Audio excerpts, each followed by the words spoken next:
새 날을 주신 하나님을 찬양합니다. 더불어 영상을 클릭하신 여러분 한 분 한 분을 축복합니다. 오늘도 하나님 만나십시오. 하나님의 음성을 마음에 새기시기를 원합니다. 오늘은 사사기 5장입니다. 위대한 여자 사사 드보라. 그 드보라가 활약하는 기간 동안 이스라엘 백성들은 평화를 누렸습니다. 더불어 그들은 하나님을 예비하는 삶을 살았겠죠. 그 드보라가 세상을 떠났습니다. 드보라가 사라지고 난 다음에 이스라엘 사회는 어떻게 되었을까요? 안타깝게도 불길한 예감대로 그들은 또 하나님을 잊어버렸습니다. 그리고 자기 소견에 오른 대로 행하였고 여호와 보시기에 악한 일들을 반복하였습니다. 결국 악순환이 되풀이되고 있죠. 하나님은 이번에는 미디안 족속을 통하여서 이스라엘을 시험하십니다. 성경은 7년 동안 미디안 족속이 이스라엘을 괴롭혔다고 기록되어 있습니다. 괴롭힘을 당하는 순간 이스라엘 사람들은 매우 고통스러웠겠죠. 성경은 그들이 부르짖었다라고 기록되어 있습니다. 이 부르짖음은 어떤 의미의 부르짖음일까요? 회개하고 잘못에 대한 용서를 구하며 하나님의 구원을 구하는 부르짖음이었을까요? 아니면 단지 힘들고 아프다는 비명소리였을까요? 또는 하나님에 대한 원망이었을까요? 오늘 말씀에는 하나님께서 한 선지자를 통하여서 그들에게 그들이 당하는 이 고난의 원인이 무엇인지를 설명하는 장면이 나옵니다. 여호와께서 이스라엘 자손에게 한 선지자를 보내시니 그가 그들에게 이르되 여호와께서 이같이 말씀하시기를 이스라엘 하나님 내가 너희를 애굽에서 인도하여 내어 너희를 그 종되었던 집에서 나오게 하여 애굽 사람의 손과 너희를 학대하는 모든 자의 손에서 너희를 건져내고 그들을 너희 앞에서 쫓아내고 그 땅을 너희에게 주었으며 내가 또 너희에게 이르기를 나는 너의 하나님 여호와이니 너희가 거주하는 아모리 사람의 땅의 신들을 두려워하지 말라 하였으나 너희가 내 목소리를 듣지 아니하였느니라 하셨다 하니라. 선지자의 메시지는 그들이 여호와의 말씀을 듣지 않았기 때문에 이런 일들이 일어났다라고 가르쳐주는 것입니다. 그렇다고 본다면 이들이 부르짖었다라고 하는 그 내용은 하나님께 회개하며 하나님께로 돌아오겠다고 하는 울부짖음이 아니라 단지 아프다는 비명소리에 지나지 않았거나 또는 하나님은 어디 갔나? 하나님은 왜 우리를 버렸는가? 라고 하는 탄식에 지나지 않았다는 사실을 알게 되죠.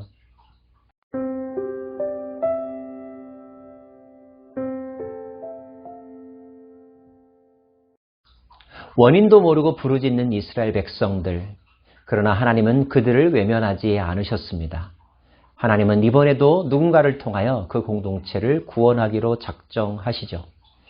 이번에 하나님에게 선택된 사람은 누구였을까요? 하나님께서 사자를 보내어 오브라 땅에 한 사람을 찾아가게 하십니다. 그 사람이 바로 기드온이라고 하는 사람입니다. 그가 기드온에게 이렇게 이야기하죠. 큰 용사여 여호와께서 너와 함께 하시도다.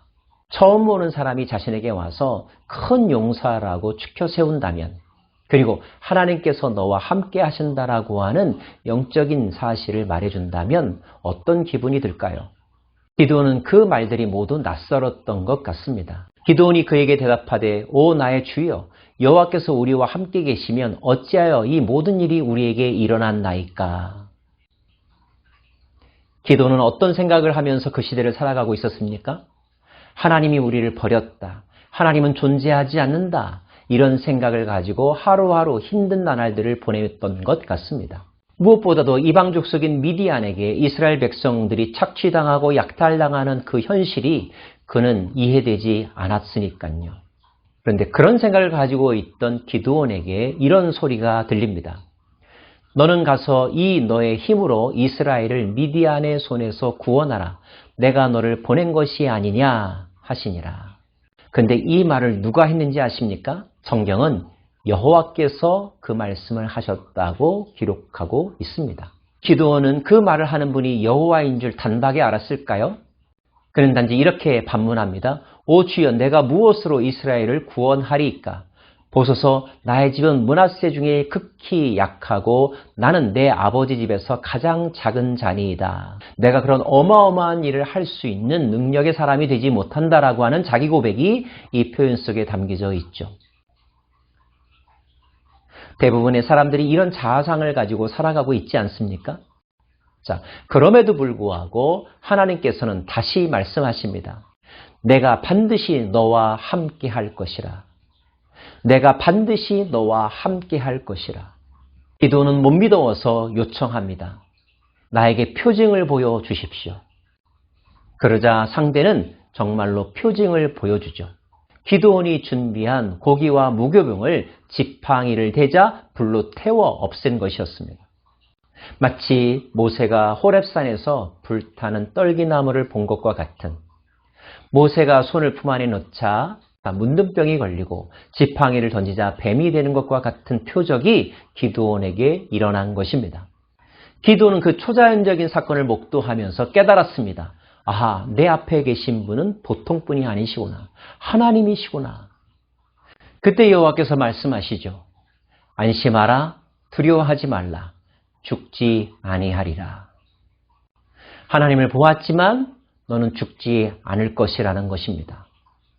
왜냐하면 하나님의 특별한 은혜가 너를 보호해 줄 것이라는 것이죠. 기도는 이 모든 사실이 너무나 감격스러웠습니다. 그래서 그곳에 단을 쌓고 제사를 드렸습니다. 그곳의 이름을 여호와 샬롬이라고 했습니다. 하나님을 경험한 사람은 하나님에 대한 이름을 얻죠. 모세는 야훼라고 하는 이름을 얻었습니다. 기드온은 샬롬이라고 하는 이름을 얻었습니다. 하나님은 평강이시구나라는 것이죠. 아마도 그는 죽음의 공포 속에서 하나님께서 주신 위로와 격려의 말씀으로 말미암아 절대 평강을 얻었던 것 같습니다. 사랑하는 여러분, 축복합니다. 오늘도 여러분이 하나님을 경험하는 속에서 하늘로부터 말미암는 평강의 주인공들이 되시기를 간절히 바랍니다.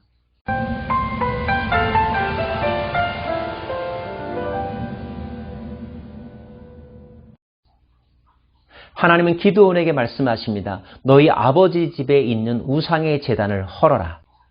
그리고 그 우상을 형상화한 나무로 불을 떼어서 번제를 드려라. 나 여호와께 제사를 드리라 라고 말씀하신 것입니다. 또 하나님은 그들이 섬기는 바알신이나 아세라신보다 하나님이 강하다고 하는 사실을 기드온에게 확인시켜 주시고 체험케 하시기 위함이었던 것 같습니다. 그들을 두려워하지 않게 하기 위해서 말이죠. 이 사건으로 말미암아 얻었던 기드온의 다른 이름이 있죠. 그 이름이 바로 여룻바알이라는 이름입니다.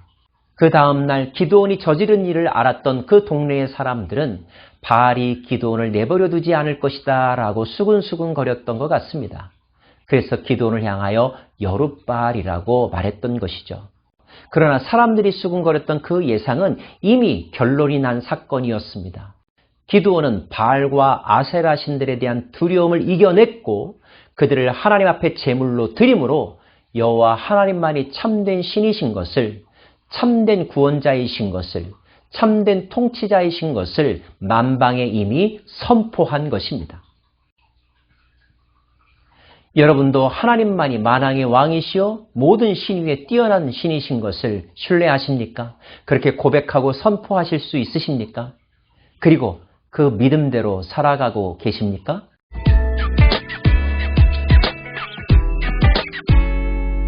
이 일 이후에 어떤 일이 일어났을까요? 미디안 족속이 이스라엘을 쳐들어왔습니다.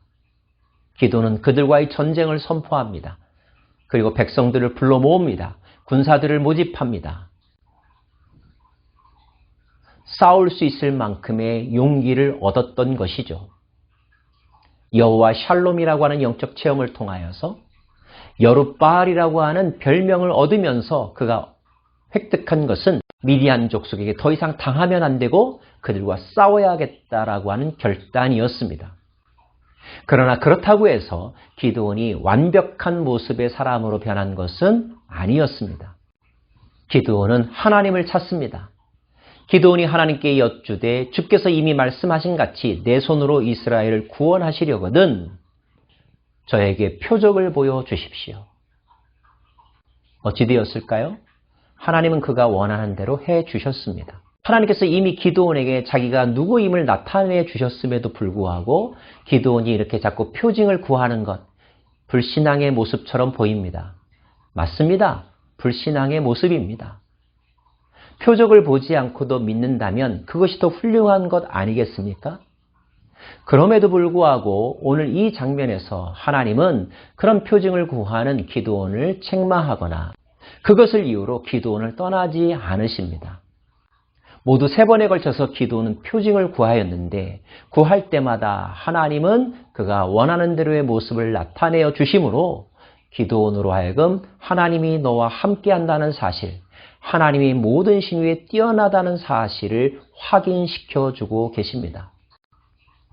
이 사건을 우리는 어떻게 해석해야 될까요? 저는 여기에서 믿음으로 초대하는 하나님의 마음을 읽습니다. 하나님은 우리가 믿음을 갖기를 원하십니다. 하나님을 믿기를 원하십니다. 하나님의 말씀을 믿기를 원하십니다. 왜냐하면 그 믿음이 있어야 하나님과의 관계가 회복이 되고 그 관계의 회복 속에서 하나님이 주시는 은혜와 은총을 누릴 수 있기 때문이죠. 한 송이 국화꽃을 피우기 위해 봄부터 소쩍새가 울었다고요? 여러분, 한 사람에게 하나님에 대한 믿음을 갖게 하기 위하여 그분께서는 알게 모르게 수없이 많은 세월 동안 여러분의 마음을 두드리시고 사람을 보내시고 여러분으로 하여금 믿음의 눈을 뜨도록 연출하고 계시다는 사실을 알고 계십니까? 그렇게 우리를 사랑한다면 왜 미디안 족속을 통하여 우리를 괴롭게 하시냐고요? 하나님께서 사람 채찍과 인생 막대기로 여러분을 징계하시는 그 이유를 정말로 모르시겠습니까? 그 고난의 원인은 하나님에게 있는 것이 아니라 저와 여러분 자신에게 있습니다. 그 고난 역시 우리를 믿음의 세계로 인도하기 위한 하나님의 훈련의 방법이라는 것. 우리는 사사기를 통하여 불순종하고 망각하는 인간의 죄악된 모습들도 봐야 되지만 그럼에도 불구하고 인간을 찾아오시고 인간으로 하여금 하나님을 기억하게 하시려는 그분의 노력과 마음도 깨달아야 할 것입니다. 이 하나님의 마음을 알고 그 마음으로 말미암아 위로와 새 힘을 얻고 오늘도 하나님과 동행하는 삶을 살아가시는 저와 여러분 되기를 간절히 바랍니다.